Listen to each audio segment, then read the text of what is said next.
Hi friends, இன்றைக்கி ஒரு baby lunch recipe பார்க்கலாம் வாங்க.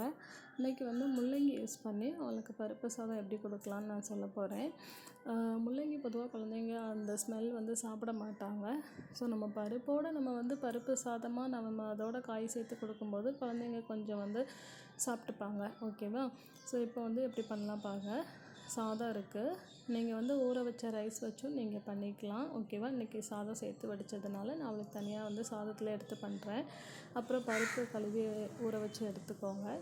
முள்ளங்கி வந்து ரொம்ப அதிகமாக ஆட் பண்ண வேண்டாம், ஏன்னா குழந்தைங்களுக்கு முள்ளங்கியோட ஸ்மெல்லும் டேஸ்ட்டும் வந்து அவ்வளோ சீக்கிரம் பிடிக்காது. ஸோ மற்ற காய்கறி மாதிரி தாராளமாக யூஸ் பண்ணாமல் கொஞ்சமாக அளவாக முள்ளங்கி எடுத்துக்கிறேன்.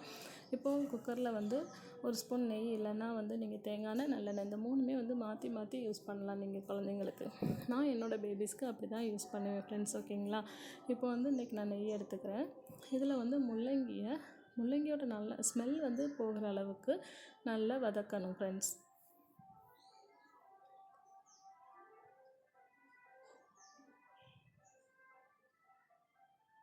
அதோட கலர் சேஞ்ச் ஆகாமல் கொஞ்சம் மீடியம் ஃப்ளேமில் வச்சு அந்த முள்ளங்கியோட பச்சை ஸ்மெல் போகிற மாதிரி நல்லா வதக்கி எடுத்துக்கோங்க. இதிலே பாதி வெந்துடும் முள்ளங்கி.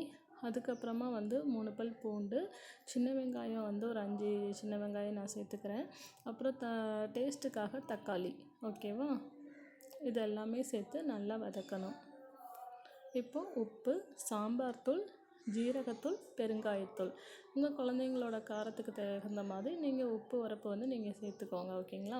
இப்போ பருப்பு கழுவி ஊற வச்சு எடுத்துருக்கேன், அந்த பருப்பை சேர்த்துக்கிறேன். அப்புறம் சாதம் சேர்த்துக்கிறேன்.